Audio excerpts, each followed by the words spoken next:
Halo sahabat, berjumpa lagi dalam channel KIPE Indonesian.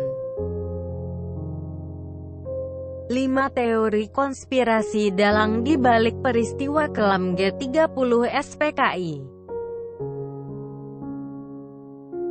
Bung Karno pernah berpesan, "Jas merah, jangan sekali-sekali melupakan sejarah."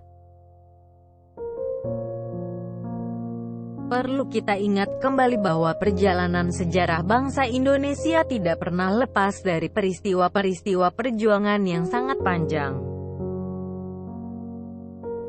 Salah satu peristiwa penting yang tak terlupakan dalam ingatan sejarah bangsa Indonesia adalah gerakan tanggal 30 September tahun 1965 atau seringkali disingkat G30S. Bagaimana jika 4 dekade setelah berlalunya peristiwa tersebut ditemukan fakta-fakta yang dapat memunculkan berbagai versi sebuah peristiwa sejarah? Salah satu konspirasi yang berkembang adalah siapa dalang G30 SPKI. Kali ini KIPE Indonesian mencoba merangkum 5 versi dalang di balik gerakan tanggal 30 September tahun 1965 yang berujung pada konflik pertikaian antar anak bangsa dan menyebabkan gugurnya 7 perwira ABRI. 1. Partai Komunis Indonesia (PKI). PKI sebagai dalang G30S merupakan versi yang paling populer, paling kuno, dan paling melekat di ingatan dan hati sanubari seluruh rakyat Indonesia. Bahkan singkatan resmi untuk gerakan ini adalah G30 SPKI yang diterjemahkan sebagai Gerakan Tanggal 30 September oleh PKI.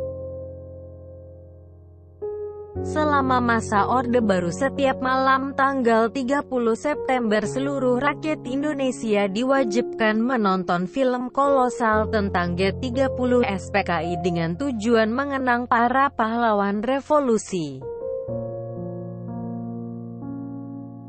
Setelah rezim Soeharto tumbang, banyak pendapat yang mengatakan bahwa film tersebut hanyalah propaganda dalam bentuk seluloid. Film kolosal sebagai doktrinasi yang melanggengkan kekuasaan Soeharto. Banyak juga ahli sejarah yang mempertanyakan doktrin bahwa PKI sebagai dalang gerakan berdarah ini. Kalau memang PKI memberontak, kenapa 3,5 juta anggotanya yang menjadikan PKI Partai Komunis terbesar ketiga di dunia setelah Uni Soviet dan RRC tidak melawan ketika terjadi pembersihan oleh ABRI? Mengapa Partai Komunis dengan jumlah anggota terbanyak di antara negara-negara non-komunis itu sangat mudah diruntuhkan dalam waktu beberapa hari saja? Bahkan putusan Mahkamah Militer Luar Biasa hanya menyebutkan individu yang dijatuhi hukuman mati atau seumur hidup dengan alasan terbukti melakukan makar. Tidak menyebutkan PKI yang melakukan makar. 2. Sebagian perwira Angkatan Darat dengan PKI sebagai pemain kedua. Masalah internal AD sebagai penyebab gerakan tanggal 30 September bertolak belakang dengan versi pertama. Teori ini pertama kali tercetus pada tajuk Rencana Surat Kabar PKI Harian Rakyat yang terbit tanggal 2 Oktober tahun 1965.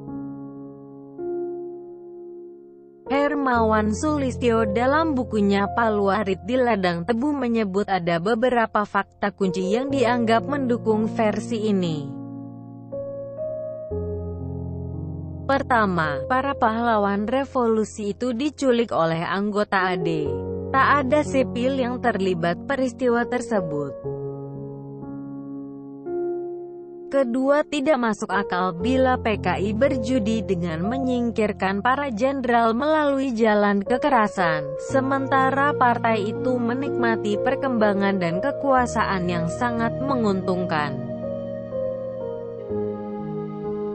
Sumber lain menyebut gerakan ini muncul karena kesenjangan dalam internal AD, serta ambisi para perwira yang ingin memperoleh kursi kekuasaan. 3. Soekarno.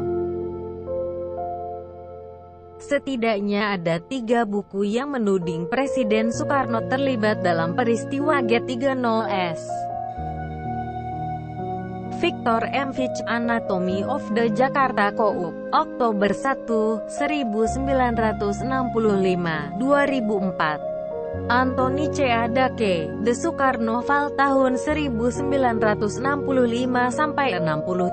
Chronology of a David 2006. Ketiga buku tersebut mengarah kepada desukarnoisasi, yaitu menjadikan Presiden RI pertama itu sebagai dalang peristiwa gerakan tanggal 30 September dan bertanggung jawab atas segala dampak kudeta berdarah itu. Ketika buku Dake terbit di Indonesia dengan judul Soekarno File 2005, keluarga Soekarno protes keras dan menyebutnya sebagai pembunuhan karakter terhadap Soekarno. Untuk menyanggah buku-buku tersebut, Yayasan Bung Karno menerbitkan buku Bung Karno Difitnah pada 2006. 4. Soeharto. Komandan Brigade Infanteri Ijaya Sakti, Komando Daerah Militer V, Kolonel Abdul Latif dalam pledoi Kolonel Latif, Soeharto terlibat G30S 1999. Mengungkapkan bahwa dia melaporkan akan adanya G30S kepada Soeharto di kediamannya di Jalan Haji Agus Salim, Jakarta pada tanggal 28 September tahun 1965, 2 hari sebelum operasi dijalankan. Bahkan, pada malam hari tanggal 30 September tahun 1965, Latif kembali melaporkan kepada Soeharto bahwa operasi menggagalkan rencana kudeta Dewan Jenderal akan dilakukan pada dini hari tanggal 1 Oktober tahun 1965. Menurut Latif, Soeharto tidak melarang atau mencegah operasi tersebut. Menurut Asfi, fakta bahwa Soeharto bertemu dengan Latif dan mengetahui rencana G30S namun tidak melaporkannya kepada Ahmad Yani atau Ah Nasution, menjadi titik masuk bagi analisis kudeta merangkak. Ada beberapa varian kudeta merangkak, antara lain disampaikan oleh Saskia Wierenga, Peter Dale Scott, dan paling akhir Subandrio, mantan Kepala Badan Pusat Intelijen (BPI) dan Menteri Luar Negeri.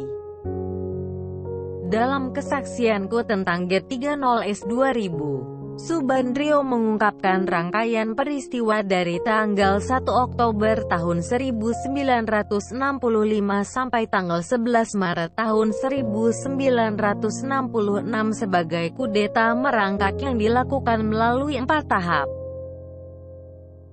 Menyingkirkan para jenderal pesaing Soeharto melalui pembunuhan pada tanggal 1 Oktober tahun 1965, membubarkan PKI, partai yang memiliki anggota jutaan dan pendukung Soekarno. 5. Amerika Serikat melalui CIA